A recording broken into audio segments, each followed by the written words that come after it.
Have you ever felt the crushing weight of public humiliation when your deepest beliefs are mocked before a crowd that seems to relish your shame? Today's narrative plunges into that raw moment when faith collides with skepticism, when a young heart must choose between silence and truth, between comfort and courage. What follows is not merely a clash of ideologies, but a profound journey through the valleys of doubt and the mountains of grace, where simple words spoken from genuine conviction can pierce through the thickest armor of cynicism.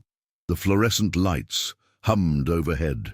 Thomas Brennan sat hunched in his grey hoodie, fingers tracing the worn edges of his notebook, while Dr. Harrison Whitfield paced before the packed lecture hall, his brown tweed jacket rustling with each deliberate step. The older man's grey beard caught the harsh light as he turned, holding up a familiar black book with bold letters across its cover. "And this," Dr. Whitfield announced, his voice carrying the weight of 67 years of academic authority, "represents the intellectual liberation of our age. The courage to finally say what thinking people have known for centuries, that we no longer need fairy tales to explain our existence." A few students chuckled. Most remained silent, their eyes darting between the professor and Thomas, who had made the mistake 3 weeks ago of mentioning his faith during a discussion on evolutionary psychology. Since then, every lecture had become a subtle, and sometimes not so subtle, assault on everything he held dear. Thomas felt the familiar burning in his chest, that mixture of anger and sorrow that had become his constant companion in this class. His mother's voice echoed in his memory. "Sometimes the hardest battles aren't fought with swords, sweetheart. Sometimes they're fought with silence, patience, and love." "Mr. Brennan," Dr. Whitfield's voice cut through his thoughts, "you've been unusually quiet today. No defense of your position." The lecture hall fell silent. 200 pairs of eyes turned toward Thomas. He could feel their anticipation. Some hoping for entertainment, others genuinely curious, a few sympathetic. His roommate Daniel, sitting 3 rows back, caught his eye and gave an almost imperceptible shake of his head. "Don't engage, not worth it." But Thomas was tired. Tired of being the professor's favorite target. Tired of pretending the words didn't wound. Tired of carrying this burden alone. "I was just listening, Dr. Whitfield," Thomas said quietly, his voice barely above a whisper. "Ah, listening. How refreshing. Perhaps you're finally beginning to see reason." The professor's lips curled into what might have been a smile, but looked more like a predator sensing weakness. "Tell me, Mr. Brennan, after all our discussions about cognitive bias, wish fulfillment, and the evolutionary advantages of religious belief, do you still cling to what was it you called it? Your personal relationship with an imaginary friend?" The laughter came then, rippling through the room like a wave. Thomas felt his face burn. His hands trembled slightly as he gripped the edge of his desk. "It's not imaginary to me," he said simply. "Of course not," Dr. Whitfield replied, moving closer, his shadow falling across Thomas's desk. "Nothing imaginary ever seems imaginary to the person experiencing the delusion. That's rather the point, isn't it? The schizophrenic genuinely believes the voices are real. The child genuinely believes in Santa Claus. And you, Mr. Brennan, genuinely believe that the creator of the universe, if such a being existed, cares about your exam grades and your love life." More laughter, louder this time. Thomas looked up then, meeting the professor's eyes directly for the first time in weeks. What he saw there surprised him. Behind the intellectual arrogance, behind the theatrical performance, he glimpsed something else, pain, loneliness. Or was he simply projecting, seeing what he wanted to see? "May I ask you something, Dr. Whitfield?" The professor raised an eyebrow, clearly not expecting this response. "By all means, this should be interesting. Have you ever been truly loved? Not admired for your intellect or respected for your achievements, but loved just for existing?" The room grew quiet again, but it was a different kind of silence. Uncomfortable, waiting. Dr. Whitfield's expression shifted almost imperceptibly. "That's hardly relevant to our discussion of—" I think it is relevant, Thomas interrupted gently, because that's what faith means to me. Not rules or dogma or easy answers, just being known and loved despite everything. Sentiment, the professor said, but his voice had lost some of its edge.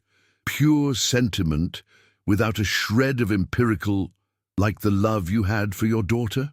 The words hung in the air. Dr. Whitfield went very still. Thomas immediately regretted speaking.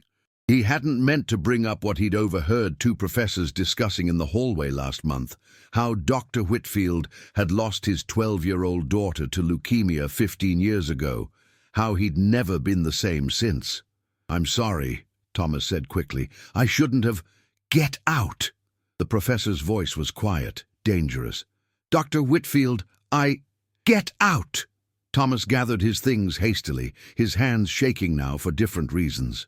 As he made his way to the door, he could hear the whispers starting behind him.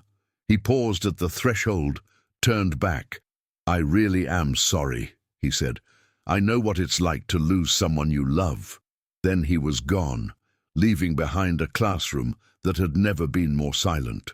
The campus coffee shop was nearly empty at 3 in the afternoon. Thomas sat in the corner booth, staring at his untouched latte, replaying the scene over and over in his mind.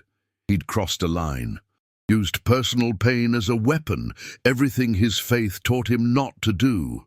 "That was either the bravest or stupidest thing I've ever seen," Daniel said, sliding into the opposite seat. "Probably both." "It was wrong," Thomas said. "I hurt him. He's been hurting you for months. That doesn't make it right." Daniel studied his friend's face. "You really believe all this stuff, don't you? Turn the other cheek, love your enemies, all of it." "I try to," Thomas admitted. "I fail a lot, as you just witnessed." "I don't know, man. Standing up to Whitfield took guts. Everyone's talking about it." "Great. That's exactly what I wanted." Thomas rubbed his face. "I should apologize. Properly this time."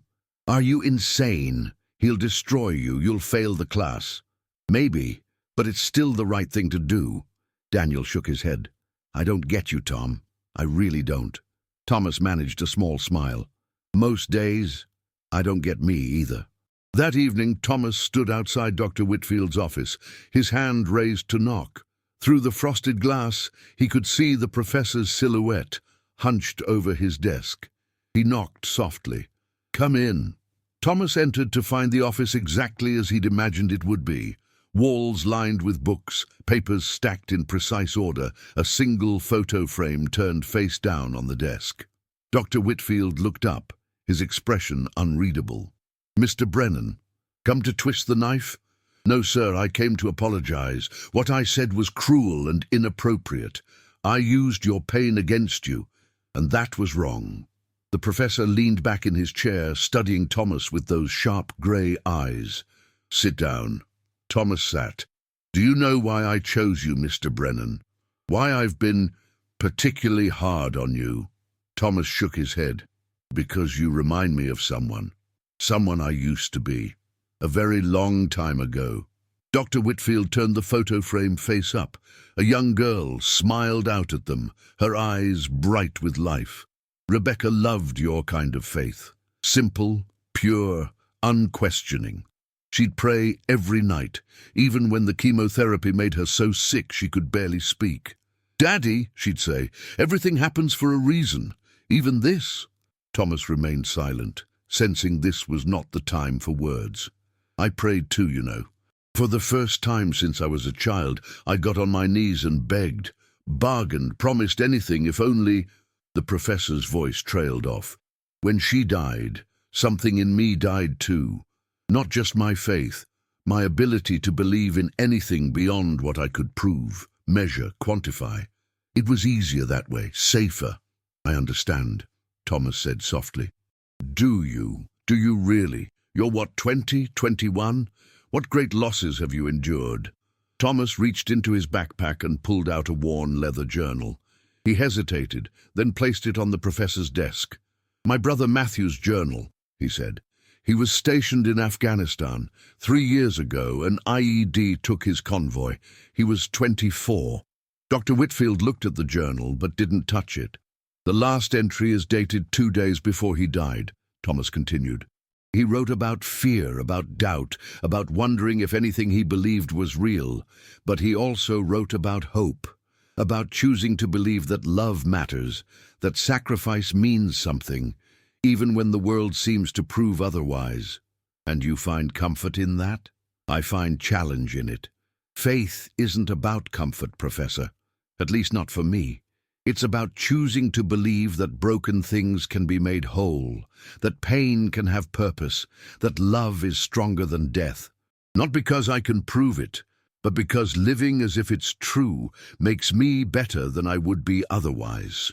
Dr. Whitfield finally picked up the journal, opened it carefully. His eyes moved across Matthew's handwriting. "Your brother writes about you," he said after a moment. "He says you were always the believer in the family, the one who saw light where others saw darkness." He saw it too. He just expressed it differently. They sat in silence for several minutes, the professor reading, Thomas waiting. Finally, Dr. Whitfield closed the journal and handed it back. "I owe you an apology as well, Mr. Brennan. I've been using you as a punching bag for my own anger. That was unprofessional and unkind. We all carry our pain differently, Professor." "Indeed." Dr. Whitfield stood, moved to the window overlooking the campus. "Tell me something. If your faith is correct, where is my Rebecca now?" Thomas considered his words carefully. "I believe she's whole, free from pain, and waiting for you with the same love she had here, only perfected. A beautiful thought, completely unprovable, of course. Most beautiful thoughts are." The professor turned to face him.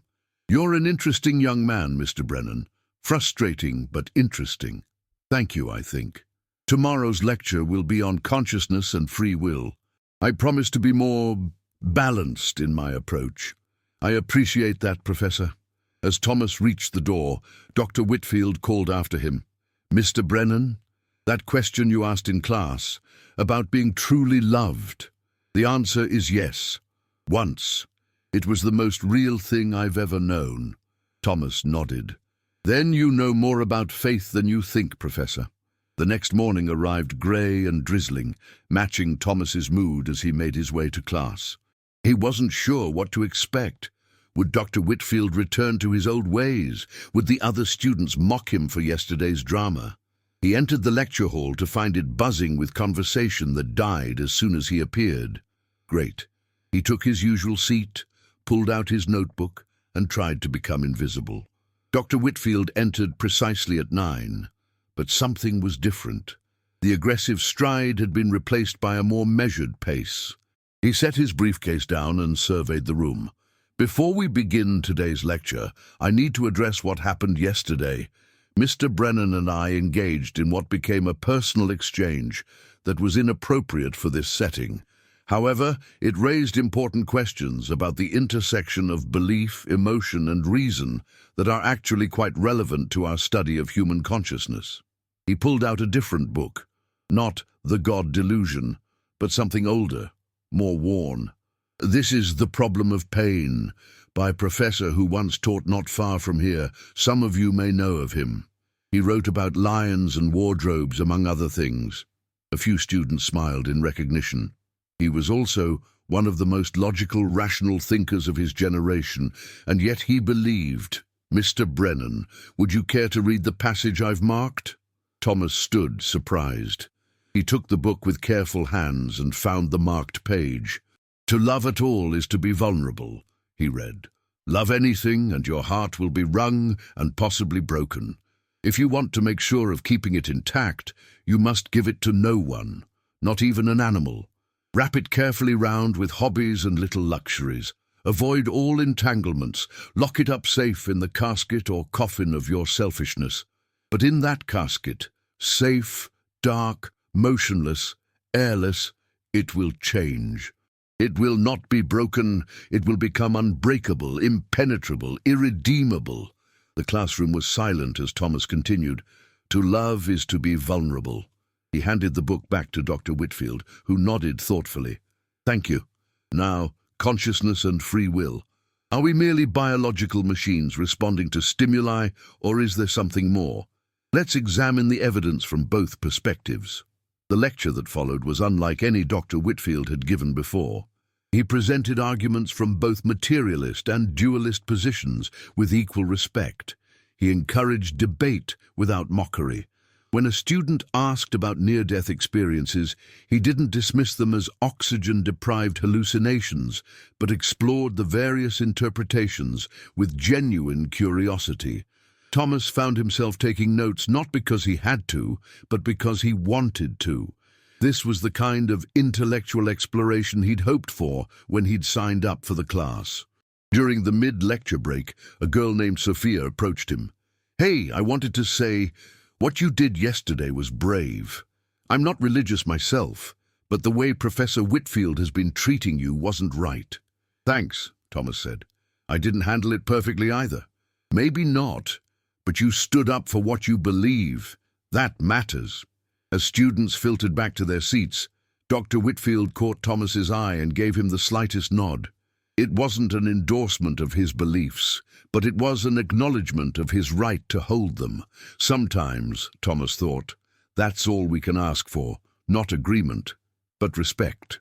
The weeks that followed brought a remarkable transformation to Philosophy 201. Dr. Whitfield remained skeptical, challenging, and rigorous in his thinking, but the cruel edge had disappeared. He began inviting guest speakers from various philosophical traditions: a Buddhist monk, a rabbi, an atheist ethicist, even a Christian theologian.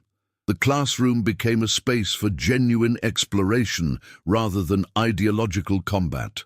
Thomas found his own faith deepening through the challenges. He learned to articulate his beliefs more clearly, to acknowledge uncertainty without abandoning conviction, to engage with opposing views without feeling threatened. He and Dr. Whitfield developed an unexpected rapport, their discussions often continuing after class. One afternoon in early December, Thomas arrived at Dr. Whitfield's office to find him packing boxes. "Are you leaving?" Thomas asked, alarmed. "Sabbatical," the professor replied. "I've decided to write a book. Not about the delusion of faith, but about the complexity of belief. How intelligent, rational people can look at the same evidence and reach different conclusions. You feature prominently in my outline, I'm afraid." "I'm honored, I think." Dr. Whitfield pulled out an envelope. "This came for you. It was mixed in with my mail." Thomas opened it to find a letter written in shaky handwriting. "Dear Thomas, you don't know me, but I know about you. I'm Dr. Whitfield's mother. He told me about a brave young man who reminded him that pain doesn't have to make us bitter, that loss doesn't have to mean the end of hope. He hasn't spoken about Rebecca in years, but last week he called and talked for 2 hours about faith, doubt, and a student who challenged him to think differently. Thank you for helping my son begin to heal. He may never believe as you do, but you've helped him remember how to feel again. That's its own kind of miracle. With gratitude, Eleanor Whitfield." Thomas looked up to find the professor watching him with an unreadable expression. "She exaggerates," Dr. Whitfield said gruffly. "I don't think she does."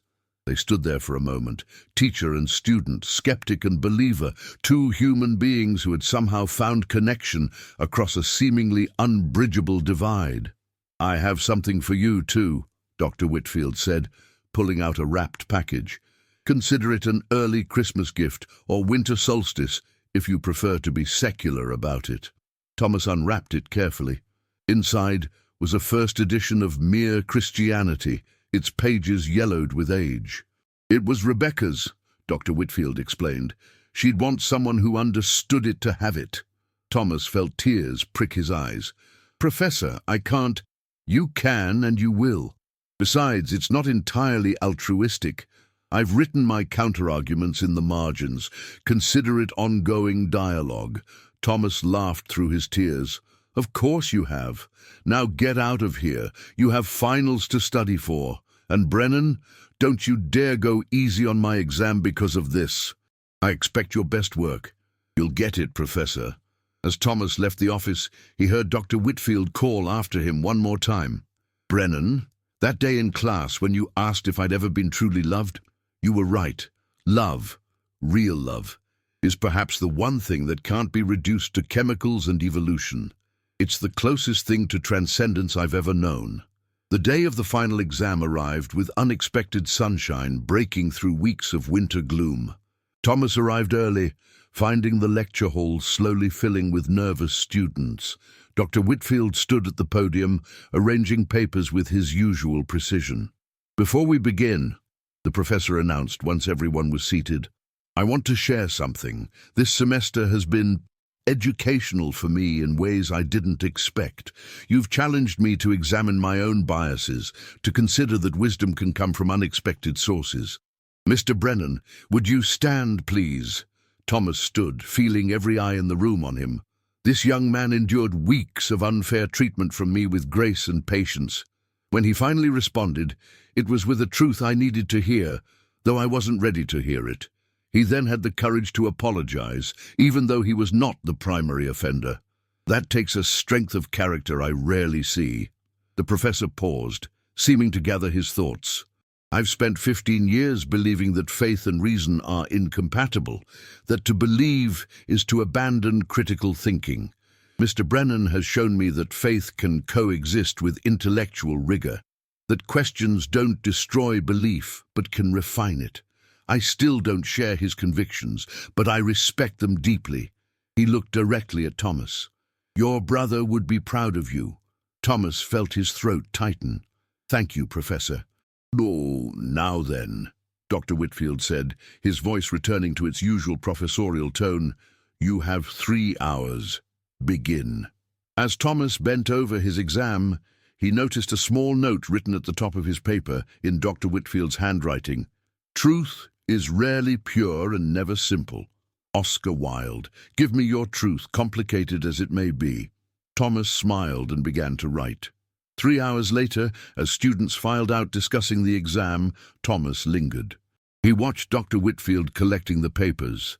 This man who had been his adversary and had somehow become something approaching a friend. "Professor," Thomas said, "what you said about my brother. Thank you. He was a soldier who understood sacrifice. You're a different kind of soldier, fighting different battles, but the courage is the same." "I learned something this semester," Thomas said. "Not just about philosophy, but about grace. You showed me that healing isn't about forgetting pain, but about choosing what we do with it." Dr. Whitfield looked up from the papers. "And you showed me that faith isn't about having answers, but about living with questions while still choosing hope." "Rather inconvenient lesson for a philosophy professor." They both laughed. "I'll miss our debates," Thomas admitted. "Who says they have to end? I'll need someone to argue with while I'm writing this book. Someone to keep me honest about the faith perspective. I'd be honored." As Thomas turned to leave, he saw something that stopped him in his tracks. There on Dr. Whitfield's desk, next to the stack of exams, sat the photograph of Rebecca. But now there was a second frame beside it, a printed email showing Thomas and his brother Matthew from 3 years ago, arms around each other, both in uniform, Matthew in military, Thomas in his volunteer firefighter gear. Both grinning at the camera. "Where did you find that?" Thomas asked softly. "Your social media isn't as private as you think," Dr. Whitfield said with a slight smile. "I wanted to understand who shaped you into the man who had the courage to challenge me. I think I found my answer. 2 believers who weren't afraid to serve," Thomas said. 2 young men who understood that love requires action, that faith without works is dead, as someone once wrote. "You've been reading the Bible, Professor." "Know thy enemy," Dr. Whitfield said, but his eyes were warm. "Though I'm beginning to suspect the real enemy was never faith but my own bitterness. You helped me see that." That evening, Thomas sat in his dorm room, writing in his own journal, a habit he'd picked up from Matthew. He wrote about transformation, about the unexpected ways people can change each other, about the bridges that can be built across seemingly impossible divides. His phone buzzed with a text from Daniel. "Party tonight, you coming?" Thomas thought about it, then typed back, "Can't tonight. Having dinner with Professor Whitfield and his mother. Rain check?" "What?" "The same professor who made you miserable all semester." The same one who taught me that grace can change everything, even the hardest hearts. There was a pause, then, "You're either crazy or onto something profound." "Maybe both." "Definitely both," Thomas replied. Later, sitting in the small Italian restaurant with Dr. Whitfield and Eleanor, Thomas watched as mother and son talked, really talked, for perhaps the first time in years. Eleanor reached across the table to squeeze Thomas's hand. "You brought my son back to me," she whispered, while Dr. Whitfield was distracted by the waiter. "He was never really gone," Thomas replied, "just lost in his pain. We all get lost sometimes, but not everyone finds their way back." "No," Thomas agreed. "That's why we need each other, to be lights in dark places." Dr. Whitfield returned his attention to them. "Mother is trying to convert you to her cause, I see." "Harrison," Eleanor said firmly, "this young man needs no converting. He already understands what matters." "And what's that?" the professor asked. Thomas thought about it. "That winning arguments is less important than winning hearts. That being right is less valuable than being kind. That simple words spoken in love can silence the loudest cynicism." Dr. Whitfield raised his wine glass. "To simple words, then, and to the courage to speak them." They toasted, and in that moment, Thomas understood something profound. The real miracle wasn't that his words had silenced a crowd or won a debate. It was this: three broken people finding healing together, choosing connection over isolation, hope over despair. Spring semester arrived with unexpected changes. Dr. Whitfield returned from his sabbatical with a manuscript and a different approach to teaching. He team-taught a new course with the theology professor, Faith and Reason, the Eternal Dance. Thomas served as their teaching assistant. On the first day of class, Dr. Whitfield stood before a new group of students holding up two books, The God Delusion and the Bible. "These," he said, "are not enemies. They're different ways of seeking truth. This semester, we'll explore both with equal rigor and respect, and if you're very lucky, you'll learn what I learned from a brave young man last year, that the most profound truths often come from the most unexpected sources." He caught Thomas's eye and nodded. Thomas smiled back, remembering that day, months ago, when simple words about love had changed everything. After class, a nervous freshman approached Thomas. "Is it true what they say, that you stood up to Professor Whitfield when he was attacking Christianity, that you made him change his mind?" Thomas shook his head.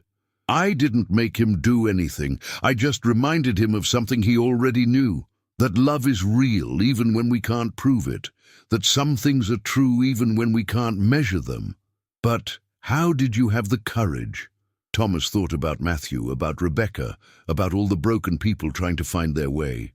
"I remembered that humiliation is temporary, but truth endures, that mockery can't diminish what you know to be real, and sometimes, when you're shaking in your boots, terrified of speaking up, that's exactly when you need to stand."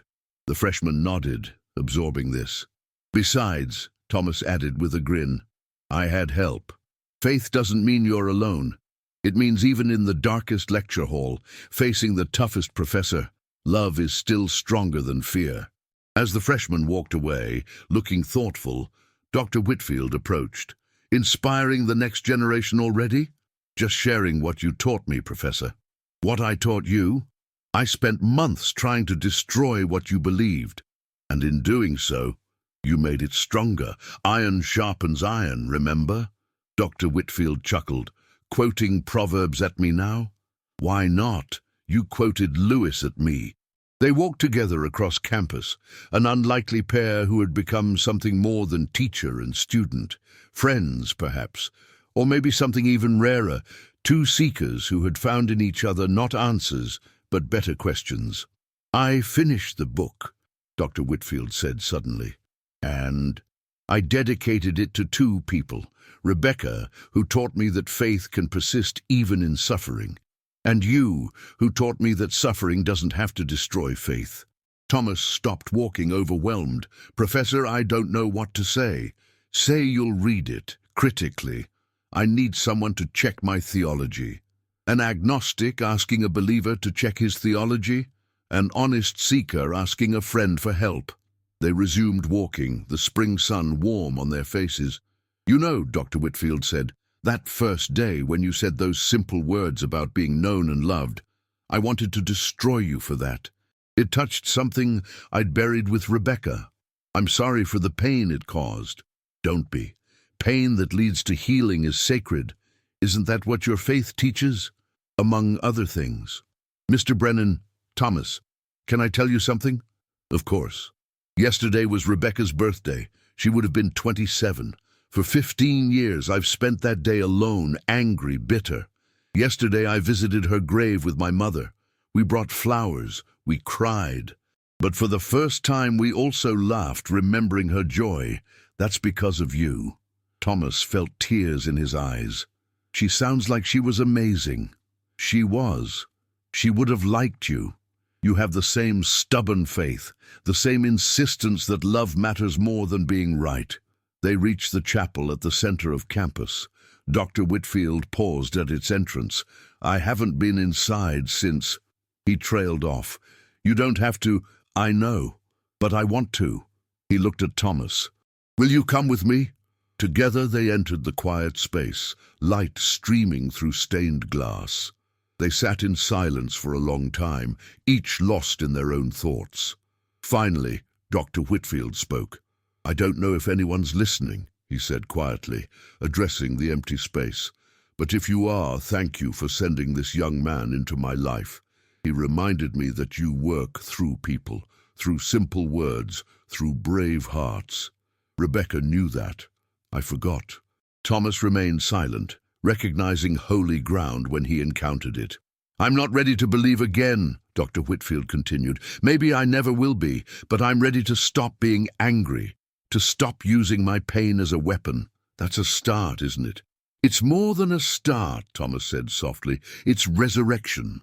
They sat until the bells chimed the hour, two souls who had found in each other proof that transformation is possible, that hearts can change, that simple words spoken in truth can indeed silence crowds and heal wounds and bridge impossible divides. As they left the chapel, Dr. Whitfield turned to Thomas one more time. "That day in class, when your words silenced everyone, do you know why they had such power?" Thomas shook his head.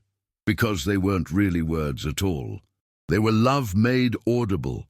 And love, Mr. Brennan, is the one force in the universe that no amount of skepticism can defeat."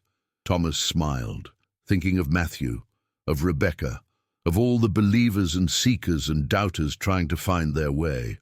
"Then we're all going to be okay, aren't we, Professor?" Dr. Whitfield smiled back, the first genuine, unguarded smile Thomas had ever seen from him. "You know what? I'm beginning to believe we just might be." The ceremony took place on a perfect May afternoon. Thomas stood with his fellow graduates, watching as Dr. Whitfield took the podium to deliver the keynote address. The professor looked out at the sea of caps and gowns, his eyes finding Thomas in the crowd. "4 years ago," he began, "a student asked me a simple question. Have you ever been truly loved? At the time, I thought it was sentimental nonsense. Now I understand it was the most profound philosophical inquiry I've ever encountered," he continued, weaving together threads of logic and faith, reason and mystery, doubt and hope. He spoke of the courage required to believe in anything, the greater courage required to change one's mind, and the greatest courage of all, to remain vulnerable in a world that gives us every reason to close our hearts. To the graduates, I leave you with this thought from a student who taught his teacher. Truth isn't found in winning arguments, but in the simple words that connect human hearts. Go forth and speak those words. The world is listening, even when it seems to mock you, especially then. As the crowd erupted in applause, Thomas felt a hand on his shoulder. Eleanor Whitfield stood beside him, tears streaming down her face. "He's speaking about love from a podium," she whispered. "My son is speaking about love. That's your miracle, Thomas." After the ceremony, as families gathered for photos and celebrations, Dr. Whitfield found Thomas with his parents. "Mom, Dad, "This is Professor Whitfield," Thomas said. "He's the one I told you about." Thomas's mother, Grace, surprised everyone by pulling the professor into a hug.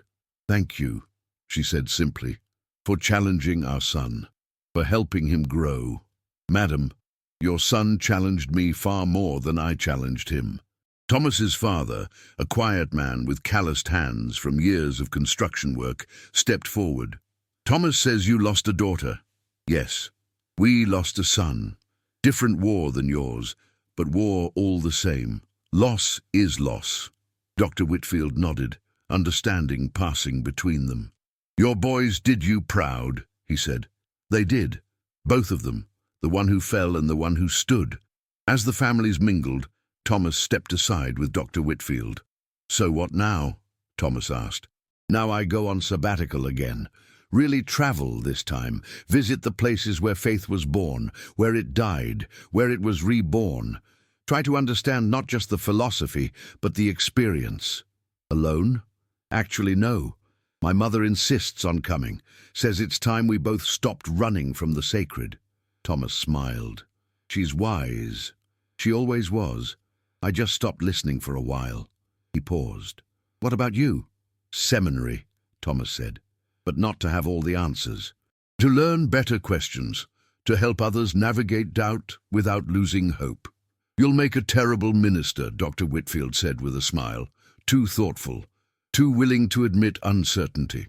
Or maybe that's exactly what makes a good one."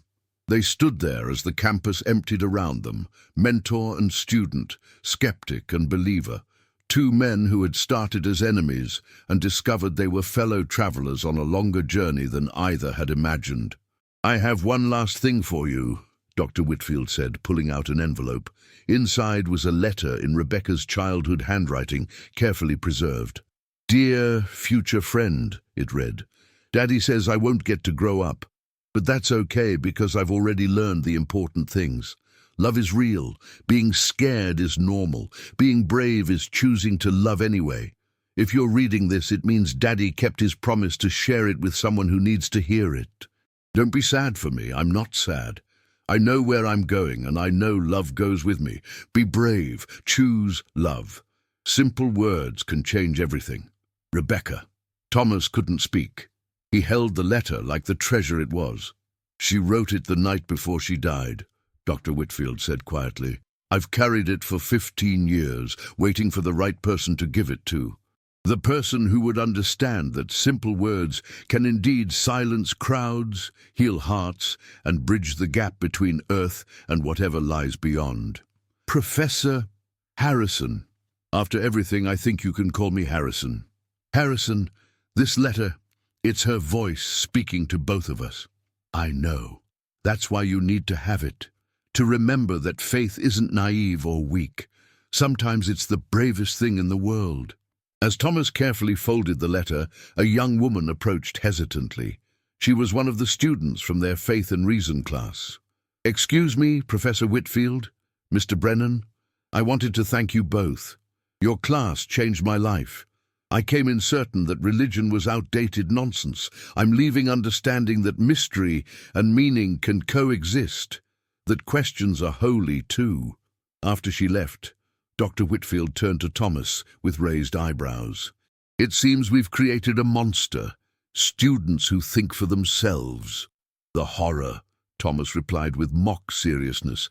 They laughed, and in that laughter was healing, hope, and the hard-won wisdom that comes from allowing ourselves to be changed by those we least expect. As the sun set over the campus, painting the sky in shades of gold and crimson, Thomas realized that this was the true miracle.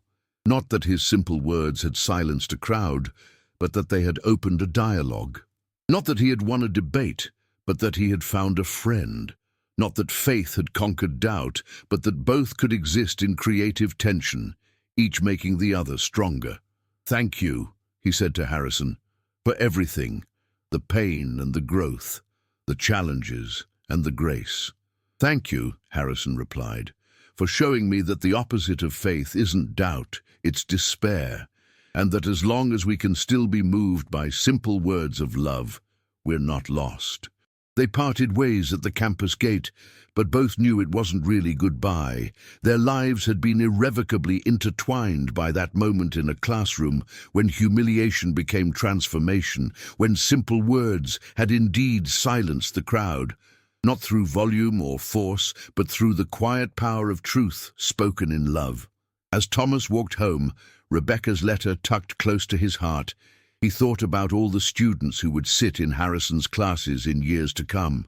They would find not the bitter skeptic who had tried to destroy faith, but a seeker who had learned that the most profound truths often come wrapped in mystery, that the greatest strength sometimes looks like vulnerability, and that simple words, the right words at the right moment, really can change everything. The city lights began to twinkle as darkness fell, each one a small beacon in the night. Thomas thought of them as souls, each carrying their own struggles, doubts and hopes. Somewhere among them, Harrison was packing for his journey, perhaps finally ready to seek the sacred he had spent so long running from. Somewhere, Eleanor was praying for her son with renewed hope. Somewhere, students were wrestling with the big questions, no longer satisfied with easy answers. And here, walking through the gathering dusk, was Thomas Brennan, no longer the frightened student who had sat hunched in his grey hoodie, but not yet the minister he would become. He was simply a young man who had learned that faith and doubt are not enemies, but dance partners, that humiliation can be the doorway to grace, and that sometimes the bravest thing in the world is to speak simple words of love to a hostile crowd and trust that somewhere in someone they will take root and bloom. The story could end here, with Thomas walking into his future, carrying Rebecca's letter and Harrison's friendship as talismans against whatever challenges lay ahead. But there was one more moment that needed telling.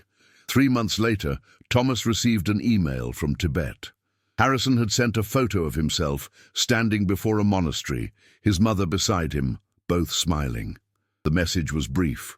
Thomas, the monks here tell me that all spiritual journeys begin with a single question. You asked me if I had ever been truly loved. That question began a journey I'm still traveling. Today, I ask them a question in return. Can love exist without faith or faith without love? They laughed and said I was finally asking the right questions. Thank you for teaching me that the answer matters less than the courage to keep asking.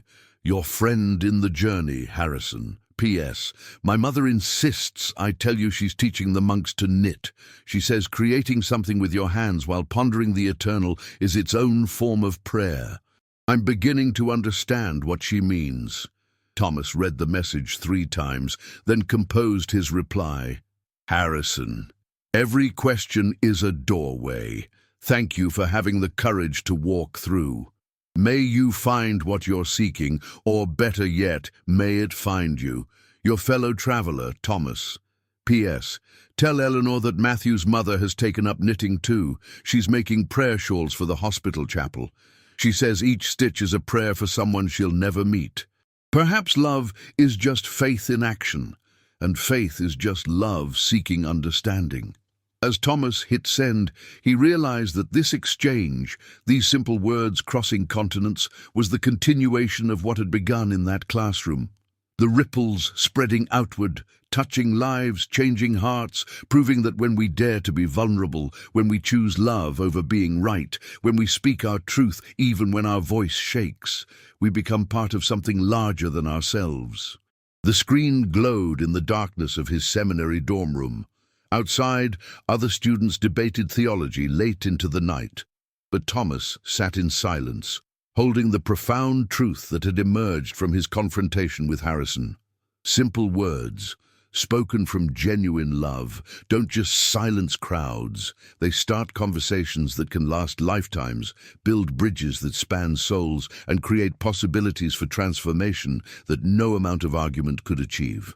This was his ministry already beginning, not from a pulpit, but from a place of shared humanity, where believers and skeptics could meet and discover that their deepest questions were not so different after all, that their wounds could become windows, and that simple words could indeed change everything. The story that had begun with humiliation had become one of redemption.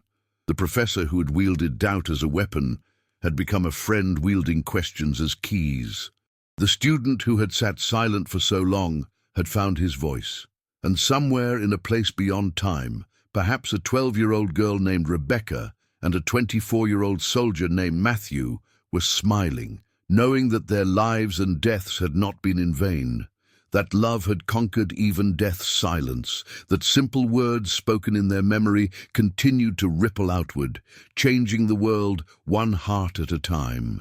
Thomas closed his laptop and reached for his brother's journal and Rebecca's letter, these tangible reminders that faith is not about having answers, but about having the courage to keep believing in love, even when the world gives us every reason not to. Tomorrow he would attend his homiletics class, learning how to preach. But tonight he sat with the knowledge that the greatest sermon he might ever preach had already been delivered, not from a pulpit, but from a classroom seat, not in eloquent rhetoric, but in simple words about being known and loved, not through volume, but through vulnerability. And in that silence, in that sacred space between what was and what would be, Thomas understood that this was how the divine worked, through ordinary people in ordinary moments, speaking extraordinary truths with simple words that could silence crowds, heal hearts, and change the world. Have you ever witnessed the moment when truth, simply spoken, cuts through all pretense and argument to touch the very soul? What happened in that classroom was more than debate, it was resurrection. Two broken men, carrying different griefs, found that simple words about love could bridge the chasm between faith and doubt. In the end, Thomas learned that winning arguments matters far less than winning hearts, and Harrison discovered that the opposite of faith isn't doubt, but despair. Their story reminds us that sometimes the bravest thing we can do is remain vulnerable in a hostile world, speaking simple truths that can silence crowds not through force, but through the undeniable power of genuine love. The humiliation that seemed like defeat became the doorway to transformation, proving once again that in our weakest moments, when we choose love over being right, we become channels for something greater than ourselves. And simple words can indeed change everything.